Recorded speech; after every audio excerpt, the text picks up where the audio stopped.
حضرت عمر کا زمانہ ہے، مسجد میں عورتیں بھی نماز پڑھنے آتی ہیں اور مرد بھی نماز پڑھنے آتے ہیں۔ ایک خوبصورت عورت کا راستہ ایک نوجوان لڑکا روکتا ہے۔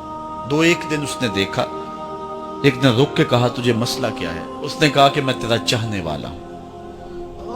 اس نے کہا کہ میری چاہت ڈیمانڈ جو کروں گی پوری کر دو گے؟ اس نے کہا آسمان سے تارے بھی توڑ لاؤں۔ اس نے کہا بس میری یہ خواہش ہے 40 دن حضرت عمر کے پیچھے نمازیں پڑھ لو، اس کے بعد 40ویں دن کی آخری نماز کے بعد یہاں میں منتظر ہوں گی تیری اور تیرا انتظار کروں۔ 40 دن نمازیں چلتی رہی۔ پھر عمر کا لہجہ اور من کے روگ نہ دھلے اور من میں نور نہ اترے۔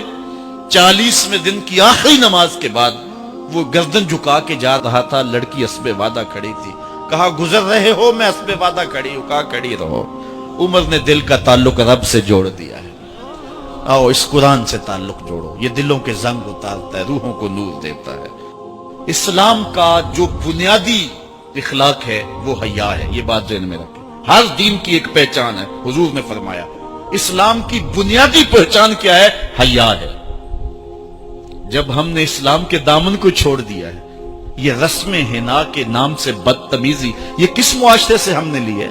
اور کیا بہوؤں بیٹیوں کا تماشا لگایا، اور نیم برہنہ بیٹیاں لوگوں کی شہوانی نگاہوں کے سامنے ہیں، اور باپ بھی کھڑا ہے اور بیٹا بھی کھڑا ہے۔ نہ باپ کی آنکھوں میں حیا ہے، نہ بیٹے کی نظروں میں حیا ہے، نہ بھائیوں میں غیرت ہے، اور کہتے ہو اللہ کی رحمتیں ہمارے اوپر نازل ہوں۔ یہ تو شکر کرو پتھر نہیں برستے محمد عربی کے قدموں کا صدقہ۔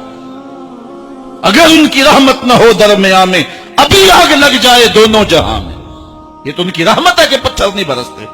پچھلی قوموں نے ایک ایک جرم کیا، کسی کے اوپر پتھر برسے، کسی کے اوپر خون برسا، کسی کے اوپر ایسا زلزلہ آیا کہ نیچے والی جگہ اوپر اور اوپر والی بستیاں نیچے۔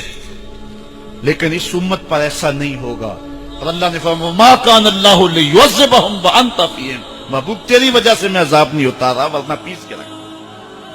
سر سے لے کر پاؤں تک ہم اسلام میں آ جائیں، چھوڑیں آدھا تیتر آدھا بٹیر، جہاں جی چاہا اسلام کے دامن میں آگے اور جہاں جی چاہا ادھر چلے گئے۔ مسجد میں بھی چندہ دیا اور ہوٹل میں بھی شراب پی، رب بھی خوش رہے شیطان بھی راضی رہے، ایسا نہیں ہوگا۔ رب کہتے نہیں کہتے میرے ہو تو پھر میرے ہی ہو۔ کوئی بھی غیرت مند محبوب نہیں جو ہے تسلیم کرتا کہ میرا محب کسی اور کی طرف نظر اٹھا کے بھی دیکھے، تو رب سب سے بڑا غیرت مند ہے، وہ نہیں چاہتا میرا ہو اور کسی اور کی طرف دیکھے۔ تم کون ہے؟ مغربی تہذیب لگتی کیا ہے تمہاری؟ اپنی ملت کا قیاس اقوام مغرب سے نہ کر، خاص ہے ترکیب میں تجھے قوم رسول آج۔ تم غیروں کی نقالیاں کرتے پھرتے ہو، تمہارے سامنے سیدہ عائشہ کی سیرت موجود نہیں ہے؟ تم مغرب کے ٹینوں بننے کی کوشش کرتی ہے میری بیٹی، تیرے سامنے محمد کی بیٹی فاطمہ کا نقشہ نہیں ہے؟ کدھر بھاگ رہی ہے؟ یہ بال کھول کے بازار میں کون جا رہا ہے؟ یہ نیم برہنہ کون جا رہا ہے؟ دیکھ محمد عربی تجھے کیا آواز دے رہے، ان کا لہجہ کیا، اس کو سن اور زندگی کو اس کی مطابقت میں گزار۔